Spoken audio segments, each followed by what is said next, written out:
This is Shujat Siddiqui from Akhtar and Hasan.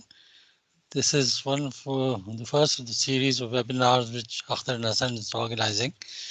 And today's presenter is Faisal Zai, who is a very senior actuary, and he will give a presentation on the specter of high inflation in Pakistan and how will this impact the retirement scheme. So over to you, Faisal. Assalamu alaikum. This is Razia. Our speaker today is Faisal Zai. Faisal, along with being our COO, is a qualified actuary. He's a fellow of the UK Institute of Actuaries, and he's completed his bachelor's from London School of Economics and is a master's from Oxford University. Faisal has 20 years of experience working across Asia and Europe. Faisal, go ahead, please. Okay, thanks, Razia. So I think we'll just start with the presentation. So I think the format we'll have is we'll go through the slides, but if there are any questions, obviously I'm open to that. Or we can take the Q&As at the end. But the plan is to go through the slides as soon as we can and then open the floor for any questions. So let's start. So the topic we chose was inflation. It's a major item under consideration right now for most retirement schemes. And the heading we gave this was the spectre of high inflation, something which inflation is already high, but just the menace it's creating for all retirement savings. So a brief outline of what we'll be going through. So initially we'll start with the practical retirement planning method, which lays everything out practically. So dealing with uncertainty and high inflation, considering future inflation expectations, and most importantly, inflation basket. We'll then consider what this translates in terms of DC retirement scheme impacts, and then define benefit scheme impacts, and then considerations for retirement income safety nets for the wider Pakistan population, which has very little safety nets, as we all know. So what we don't consider is investment strategy. So investment strategy is important, but we just feel, given the high inflationary environment, it's better off to start with the basics and then go on to investment strategy. So we start with some might say boring basics of retirement income planning, but it's important because it's often ignored in terms of most retirement scheme setup and planning, and ignoring it might work for low stable inflation environments, but in a high inflation environment, it's critical to get things right from the basics. So that's our plan for this webinar. We start from the basics. So before going on to that, let's have a look at the inflation history in Pakistan. So again, we got this data from the World Bank, IMF. So bear in mind that this data is up until April 2023 from the IMF World Economic Outlook. Inflation has been obviously volatile since 1961. That's where we have the oldest records here. It's volatile and it's high. So on average, if we just look at the average over this period, it's 8%. The standard deviation is 5.6%, which is quite high. This inflation that we have in 2023 is lower. We already know that this has been broken. So if once the IMF updates its numbers for May, we already know this line at the end will move up, and we would have broken all historical records. Historically, we peaked at 26% 1974, and now we've already broken that in 2023.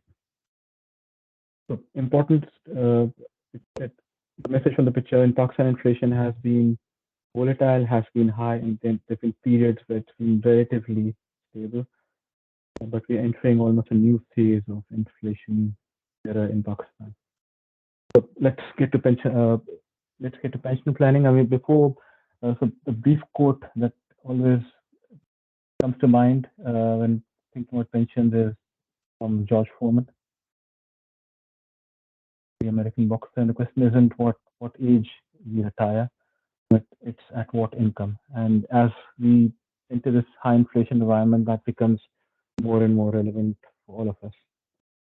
So retirement planning, let's start off with a practical example. This is how say I would approach retirement planning. So currently 45, and let's say I want to retire at 60.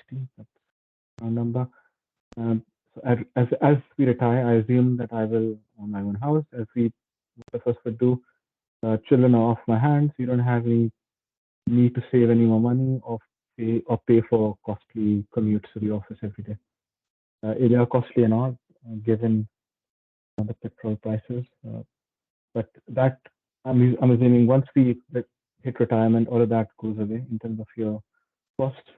Now, the important thing next is what monthly income do we need at retirement? In today's value, I estimate that I will need, say, an income or pension of 500,000 per month, net of all taxes, at 60. Now, important thing is note this is today's money value. If I use the average inflation in Pakistan, which is 8%, if I assume that over the next 15 years we get 8%, this will obviously erode the value of the money of 500,000 as it is today.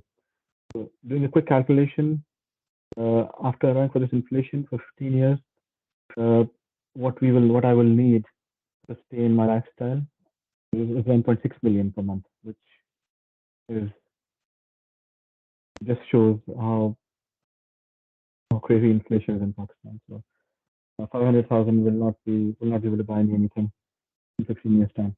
Now, note to self, this is obviously just inflation up until retirement. Inflation doesn't stop at 60. As you retire, inflation still keeps going on. But we start off with a number and a time period. So that's the basic retirement planning goal as we go back to our basics. Now, what about inflation uncertainty? Obviously, we already said that inflation is very uncertain in Pakistan. 5.6% standard deviation, as we've seen. So is uncertainty obviously generates stress for everyone, but as we get older, uncertainty becomes more stressful, simply because pensioners have less flexibility in terms of changing consumption patterns, and therefore pensioners are less able to deal with any negative inflationary shocks. So how should I allow for this uncertainty planning in my retirement? It's the basic answer at an initial level would be using the standard deviation. I'm only worried about inflation going up, obviously. So I look at the data, historic data from 1961, and I set myself a goal. Say I want to be 90% sure that I meet my expenses in 15 years' time. So I look at the 90th percentile. That means that inflation over the next 15 years will clock in at 15% rather than the average 8%. And that basically translates into a magic number of 4.3 million per month. So that's how quickly compounding works against us. If I want to maintain a lifestyle in 15 years' time of 500,000 per month in today's money value, that means I will need 4.3 million per month at age 60 if inflation clocks at 15%. Now, compounding is an amazing concept, and obviously Albert Einstein said that it's the eighth wonder of the world. He who understands it earns it. He who doesn't pays it. And because inflation works against us, we end up paying for compounding in terms of inflation. So with that scary thought, given the high inflation environment, the initial setup is we come up with a target amount we need at retirement, and then work out what inflation would be, and that helps us set our goals right up front. Now, the two further considerations which all of us will need to factor in, I'm certainly factoring in when I'm thinking about my pension expectations, So the first thing is, am I being too pessimistic in terms of my inflation expectations in Pakistan over the next 15 years? So that's one thing. And the other thing is, am I using the correct inflation basket for my calculations? These are two things which will become more clear as we go forward. First thing, let's look at inflation. Am I inflation? How do I expect inflation to pan out over the next 15 years? So as an actuary, we're just naturally inclined to look at historic data, and this is what the next few slides show to set our expectations of inflation for the next years, let's say. So this is a picture from IMF, World Economic Outlook. Effectively, they have inflation. This is for 2023 inflation Pakistan relative to the rest of the world, and the darker the color, the darker the orange or brown hue, the higher the inflation. So as we can see, in 2023, Pakistan stands out quite negatively for inflation in terms of regions. So या तो आप घर से नहीं कर सकते इसको and some of South America. So regionally, Pakistan is not doing well at all in terms of, at least in 2023. I'm sure we're all aware of that. It's just good to have this in a picture map. And the closest people to us, obviously, are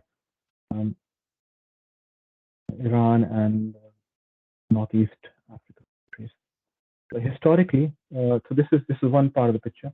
So how has Pakistan, in terms of setting inflation expectations for the future, let's see how inflation has in Pakistan compares to the rest of the world, firstly. So inflation, we have data again from the IMF from 1981. The blue line represents Pakistan. The orange-brown line represents global inflation. So surprisingly, up until 1995, Pakistan was doing relatively well on average, if we compare it to global inflation. But more recently, which is what worries me more and should worry us more, is that we are way above the average global inflation number, and it keeps getting worse in 2023. So this suggests to me that historically we've had high and volatile inflation, but we seem to be entering a new inflation paradigm almost going forward here. So that's according to the rest of the world. They're comparing Pakistan inflation to emerging and developing Asia, our immediate neighbors on this planet. So again, data from IMF. Up until from 1981 to almost 2005, we are almost in line with, the blue line is Pakistan, orange-brown line is the emerging and developing Asian countries. So we did quite well up until 2003. In fact, in the 80s, when Pakistan was supposedly doing a lot better than its regional partners, our inflation was a lot better than our regional partners, and most of this was obviously India and Bangladesh. So that period is definitely gone. Since 2005, Pakistan has clocked in higher inflation than its regional neighbors, quite a bit here. But again, since 2017 onwards, especially into 2021 onwards, because it's a new peak that we've hit in 2021, 2023, we are entering almost a new paradigm, a new regime in terms of inflation. So similar picture in terms of comparing ourselves against our immediate neighbors. So now, in terms of how badly we are actually doing, let's pick up the sub-Saharan African countries. So when the blue line is Pakistan, the orange or brown line is the average sub-Saharan region. Pakistan, obviously, we would expect that Pakistan would do well. We did quite well up until 2005. Since then, we've been volatile, at times good, better, at times worse than the sub-Saharan African region. But now, certainly, since 2022 onwards, it's been a really bad time for us. So we are hitting a new low, in a way, that even sub-Saharan Africa, in terms of inflation, has done a lot better than us from 2022 onwards.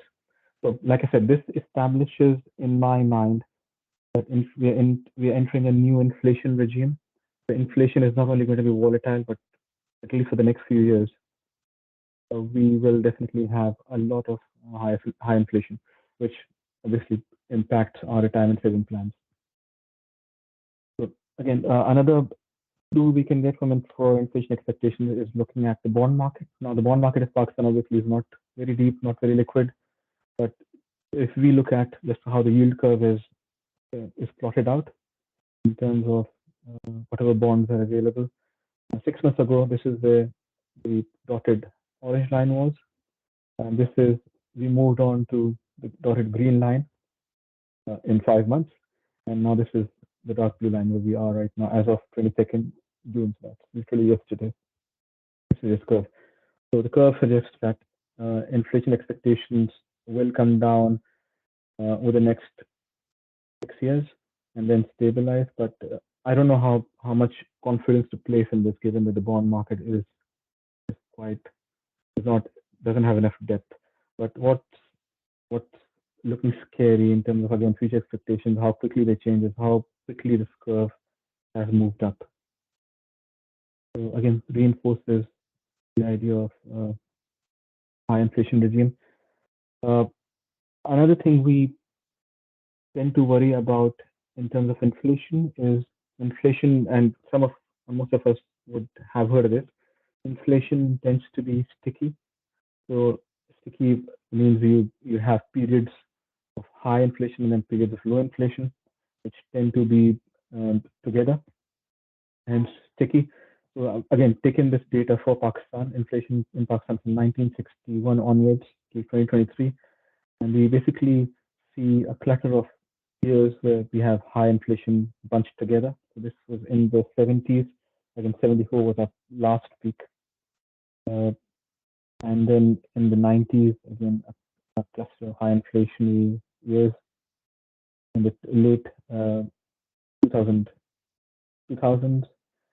But we've just it seems like our high inflation, or almost this might end up in terms of hyperinflation as well. We're just entering here in 2022, 2023, a period of high inflation, which might, given our history, will be a sticky period again. So two things that these charts show me already is inflation might have been high and volatile in Pakistan historically, but we are entering uncharted territories in terms of high volatile inflation periods going forward in Pakistan. And this will probably be around for a few years. It won't go away quickly. So that's established. But if we need more convincing, obviously it's important to have more and more data to look at in terms of getting more and more confidence. So we look at one thing we do try and look at is purchasing power parity related to the EST in terms of how much the rupee has devalued, because inflation in Pakistan isn't just driven by the usual factors of demand and supply. Given our reliance on imports, energy and goods, we are exposed to exchange rate impacts as well. So it's important to factor that in as well. So it's not just inflation going up, Pakistan is going through a massive crisis in terms of rupee devaluation. So one of the ways of looking at it is using an implied purchasing power parity conversion, again from the IMF.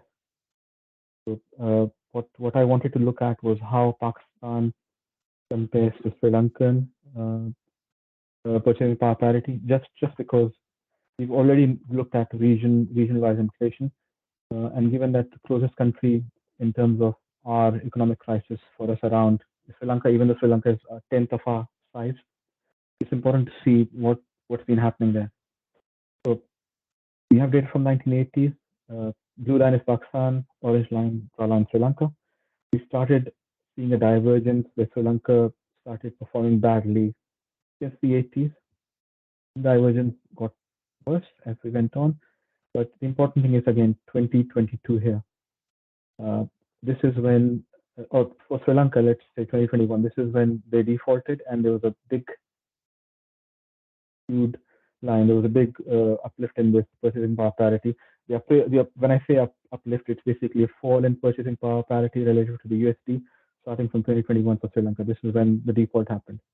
And we can see that Pakistan is almost shadowing Sri Lanka. Even though we haven't defaulted, uh, we are shadowing Sri Lanka in terms of purchasing power parity. And if you look at projections going forward for the next few years from IMF, the shadowing continues. So even though we haven't defaulted, it's important to bear in mind this chart, because this will have this implies that the inflationary scenario in Sri Lanka is something we should be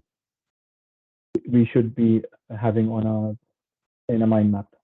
So that's the next picture. So if we look at the inflation in Sri Lanka, the orange line, it shot up 2021. It almost went up until 46%, and then it started coming down in 2023. In Pakistan, again, if we do end up shadowing Sri Lanka as we seem to be from the previous chart, this blue line will shoot up, probably close to 50%, and then we start coming down. But given Pakistan is 10 times the size of Sri Lanka, if this blue line shoots up, we end up in hyperinflation. We don't have any idea how quickly that would come down. Sri Lanka's come down quite quickly, but I think that's because they've got a bailout package from the IMF post default. Let's hope for the best, but in terms of inflation expectations, certainly for our planning in terms of retirement savings, this is a scary picture. Now, just to complete the story, I also thought let's compare the purchasing power parity implied value for India and Pakistan. So we've always heard Pakistan did quite well with its neighbors in the 80s or even before. So we can see that actually in the picture. The blue line is Pakistan, the orange line is India.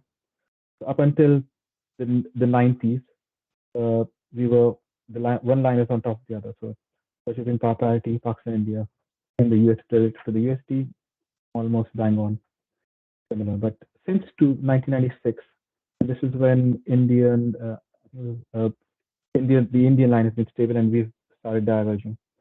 So this divergence obviously shows that Pakistan's falling off quite quickly in terms of purchasing power parity, which is a bad thing, obviously, and it started diverging in the mid 90s and picked up 2008. But if you can see, 2022, it's when we entered almost a new paradigm, and the divergence has picked up. 2022, these are the going for the 23 onwards, the IMF predictions. Again, the final thing that I would is comparing ourselves to Bangladesh. So again, purchasing power parity, Pakistan has the blue line Pakistan, orange line Bangladesh. So Pakistan did quite well relative to Bangladesh from the 80s onwards, but there is a crossover in 2010, and that's when Bangladesh started performing better and we started falling off. Again, 2022 onwards, the decline in Pakistan relative to Bangladesh in terms of PP purchasing power parity has been extreme. So what does this tell us? In terms of inflation expectations, look at all these charts. What this tells me is that we've had high inflation in the past.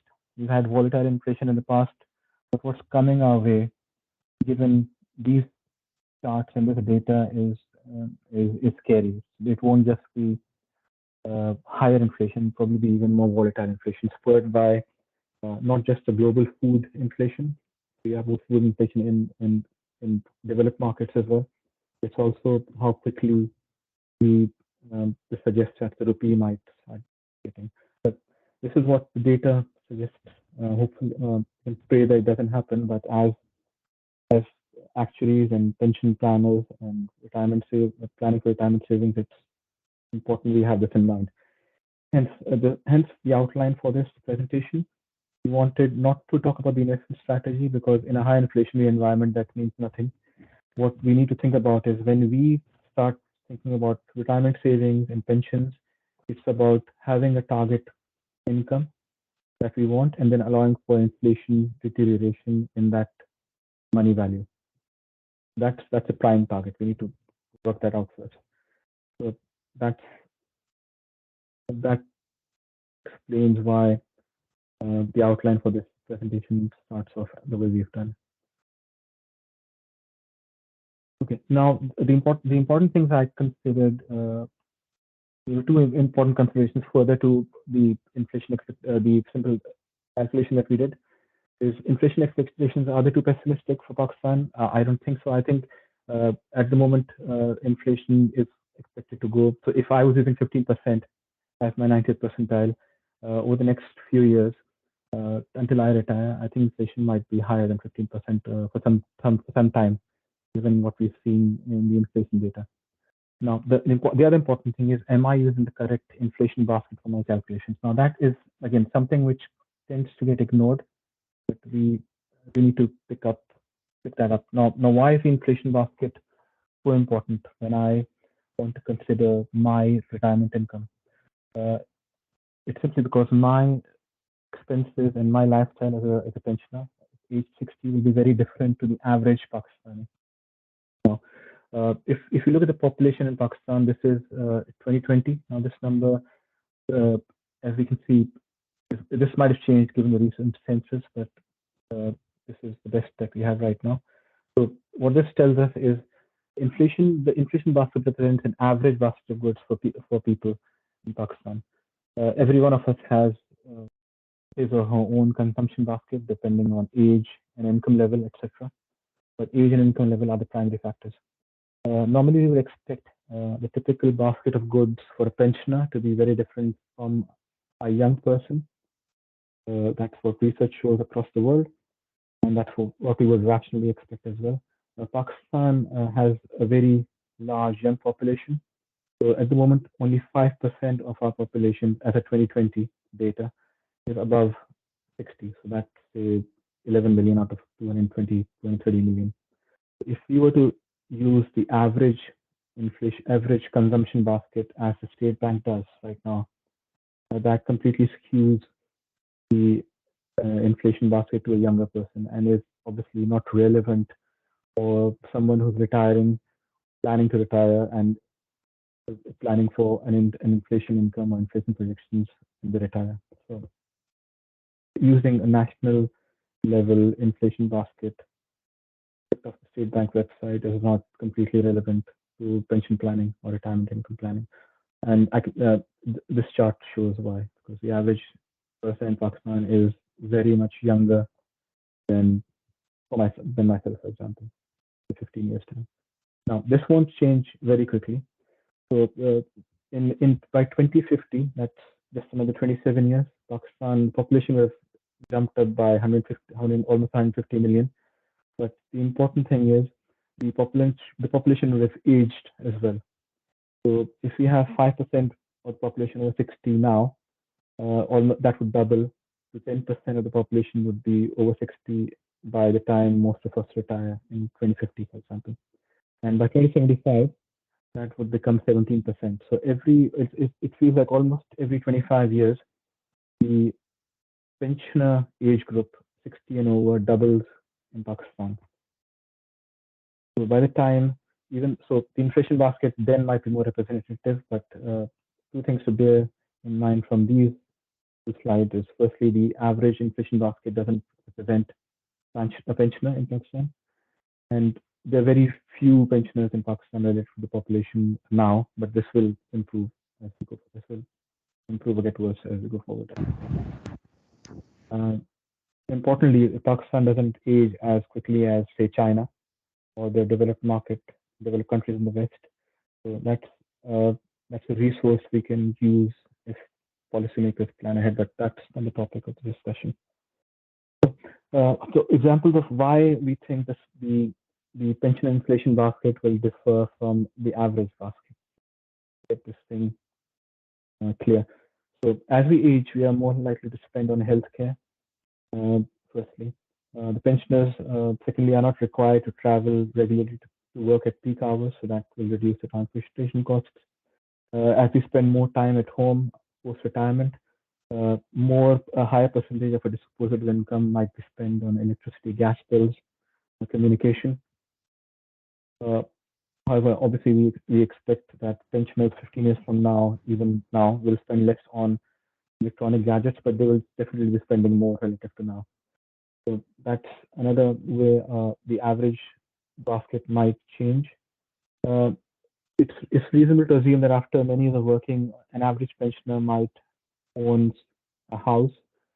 Might not apply to the whole population, but certainly to the population that we're presenting it to right now. So people who are working, um, it might mean that after you might have your own house after at retirement. So you won't spend on rent, but given the Pakistani culture, a family system, I think it's important that people want to leave a legacy behind, so they want a house which they can hand off to the younger generation. So higher maintenance costs, maybe given the cultural norms, uh, even in terms of contributing to grandchildren's education, expensive Eid gifts, that still is a cultural norm that might change inflation consumption baskets.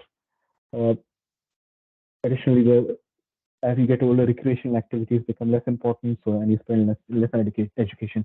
So this just gives the basis to why an inflation basket for a pensioner will be different from the average population in Pakistan, which is much younger than the inflation age.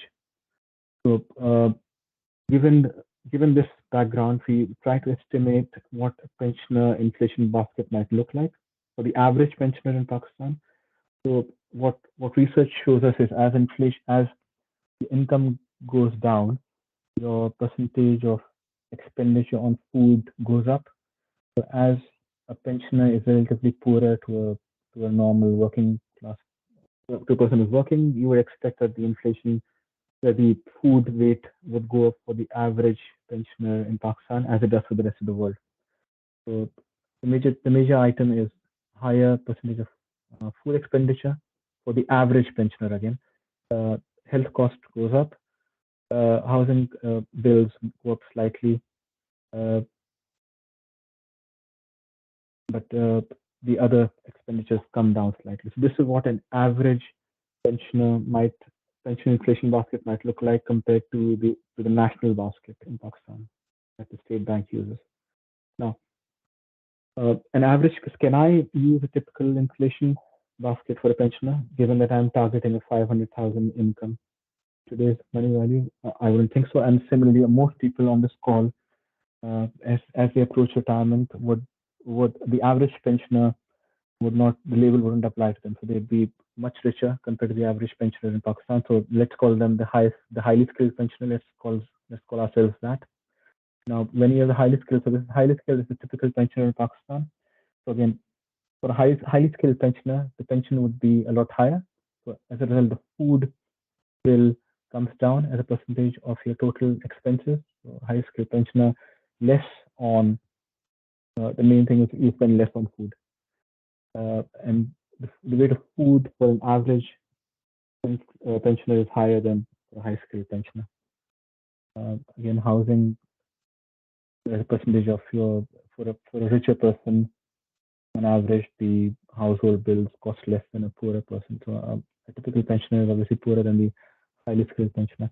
So using this data, we've looked at data from the monthly inflation data from State Bank, applied the different baskets for the national inflation basket, the typical pensioner versus a highly skilled pensioner. So the blue line is the national basket, the average young person in Pakistan. The orange line is the typical pensioner, and the gray line is the highly skilled rich pensioner in Pakistan. So as you can see, the inflation varies quite a bit depending on which inflation basket you end up using. An important point is the pivot, the Russian-Ukraine conflict, which kicked off in February 2022. Before this, the food inflation was lower. Post the conflict, you have high food inflation, and you can see that the curves flip. So as a food is less expensive, right? February 2022, the typical pensioner inflation for the inflation for a typical pensioner is lower. As your food inflation goes up, your average pensioner is suffering more than your highly skilled pensioner. So which inflation basket you use will define how much retirement income you end up with in your planning. So, the point of showing this is that using the correct inflation basket is critical in terms of inflation planning or pension planning. And unfortunately, we don't have these inflation baskets available. So it requires a bit of research. So this is some research we did internally, but this I think is useful in terms of pension planning, having the right inflation basket, and this shows why it is. So can you get all together in terms of retirement planning? Inflation has been high historically and volatile. Inflation is sticky, and we expect inflation to be high in the next 3 to 5 years in Pakistan. Now, the state bank monetary policy, state bank might think otherwise, but we think that the policy of managing inflation through interest rate hikes is not likely to be effective at all in Pakistan because the bulk of the inflation is driven by food at the moment. In more developed countries such as the UK, US, EU, where the weight of food in the inflation basket is much lower, the theoretical monetary policy works, even though right now it's not working again because food inflation is too high. So in Pakistan, we shouldn't expect that the state bank monetary policy will bring inflation down quickly. Again, in terms of summarizing, the impact of inflation is high on people with low income, disproportionately higher, whatever the age. And as we already saw, pension planning should be based on the relevant inflation basket. Now, what does all of this mean for DC schemes? And by DC schemes, we mean provident fund type schemes, which transfer all the investment risk to pensioners. So at the moment, the way, from what I understand, the DC schemes work is they don't really allow for any of this pension planning that we've considered in these slides. For example, inflation basket, inflation expectations, and this needs to change. I think to make these schemes more relevant, particularly in the high inflation environment that's coming our way. And the investment strategies obviously need to allow for these age-wise investment benchmarks and the inflation expectations as they're relevant to pensioners. So this quickly what DC schemes should be doing. We could have a lot more, but given the time constraints, that's what I thought would be relevant. DB schemes. Now, DB schemes we have. So I'm talking about pension schemes and gratuity schemes where you have a final payout linked to salary growth. So those schemes, which are not really available to everyone these days, do provide some inflation protection.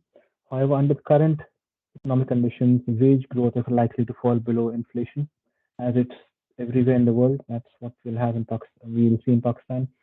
Wage growth will lag behind inflation and quite significantly in Pakistan over the next few years.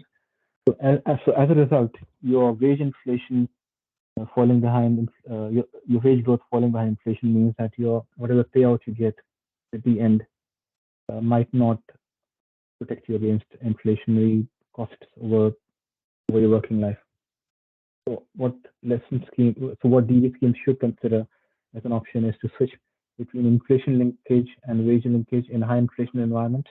Obviously, this will increase the cost for pension providers, and they will then need to balance the extra cost versus the employee satisfaction. That's briefly what DB schemes should be doing. Again, we can go into a lot more depth, but at a high level, this is what needs to happen.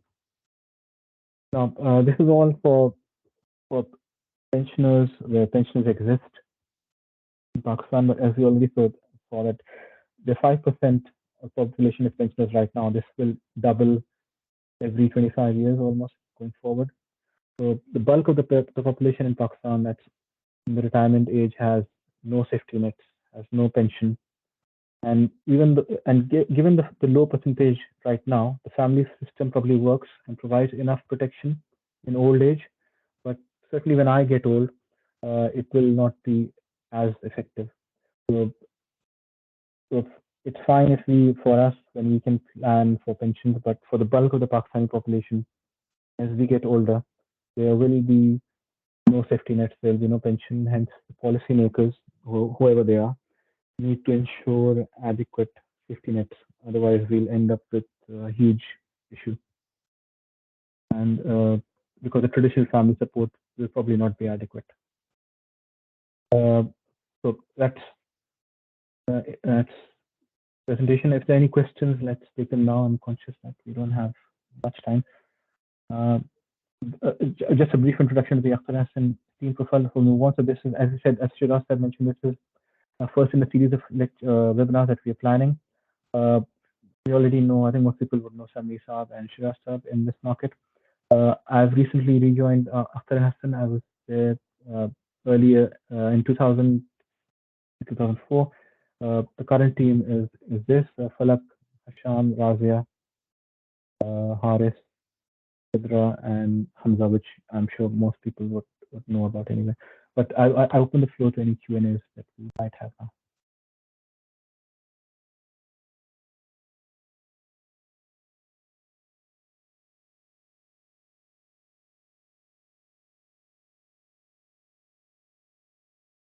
So I think that let's follow the protocol. If you have a question, if you can raise your hand, then we'll mic on.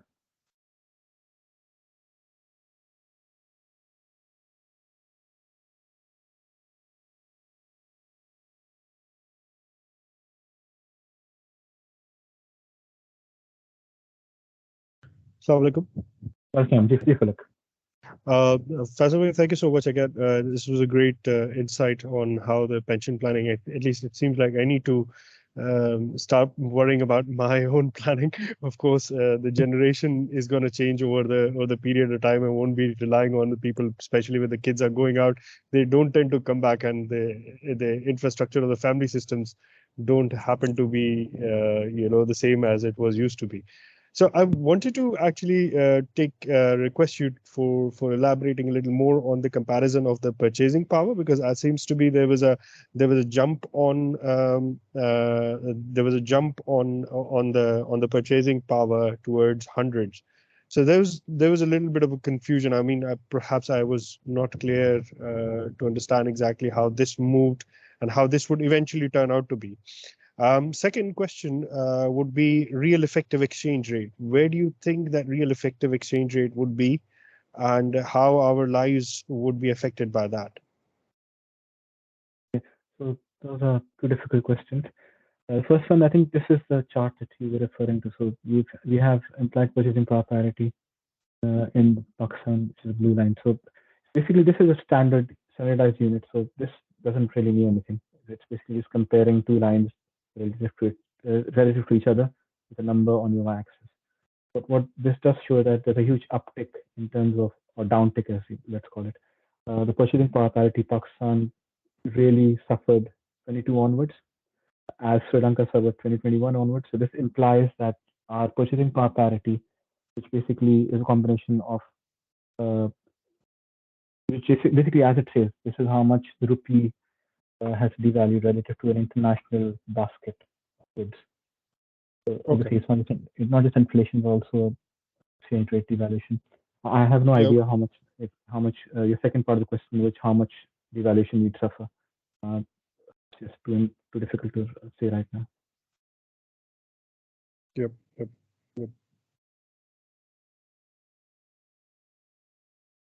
Any more questions?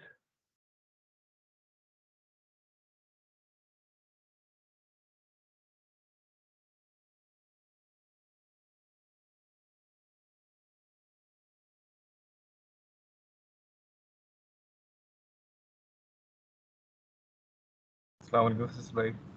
Welcome. Faisal bhai, I've got a question. Let's say right now we're speaking about pensioners, and the current expected retirement age is 60. But as we are seeing, the retirement age is being raised from 60 to 63, 65 in more developed countries. So are we going to see an increase in the retirement age because of the high inflation? The companies are most probably going to bear the brunt of the pensioners' cash flows regarding gratuity and provident fund and pension schemes as well.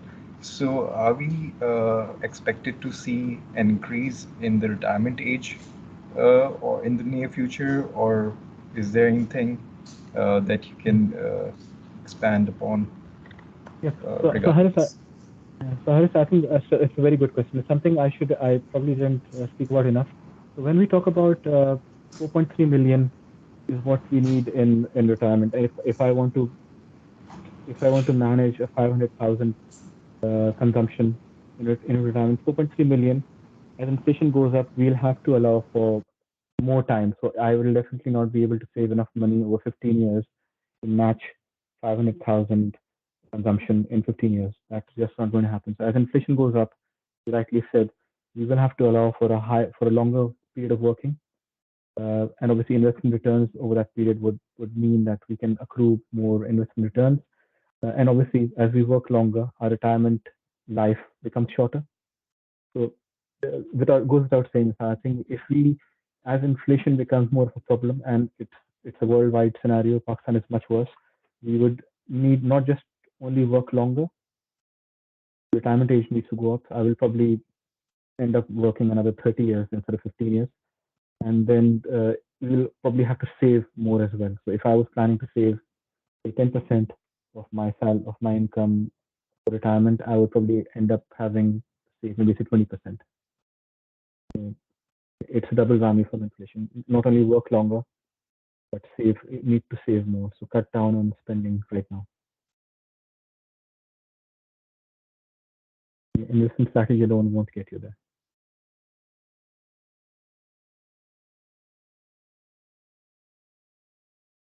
Assalamu alaikum, Faisal. I have a question. What about the life expectancy? Like, what are we expecting that to change in terms of Pakistan's outlook? So I haven't done an analysis of life expectancy, but I would definitely expect definitely for our pool that people who are interested in this webinar or who are here, I would expect our mortality to improve, for example, so the people would live longer. That's just the way the world is moving. How much longer? Obviously, it's difficult to say. So yeah, inflation plus higher, longer life post retirement, this compounds your issues of retirement, especially for health as well. You need more healthcare.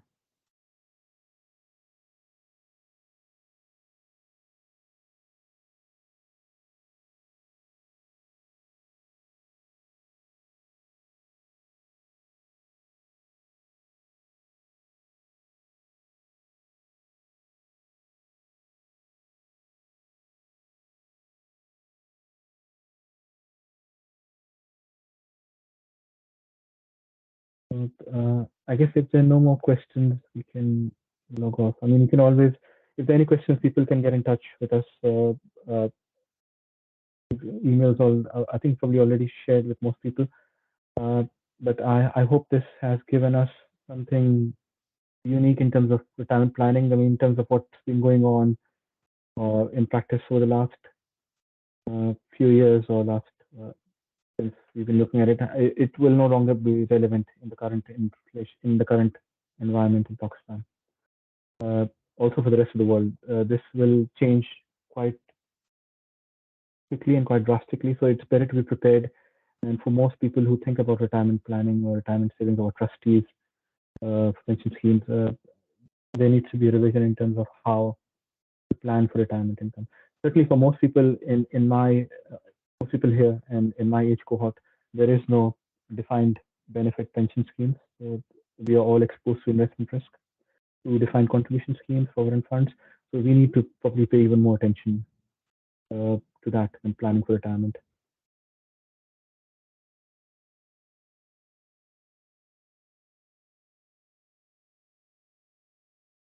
If there are no questions, we can just log off. If we have any questions, we can get in touch. So should we end the presentation?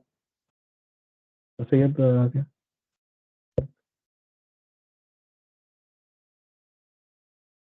Thank you, everyone.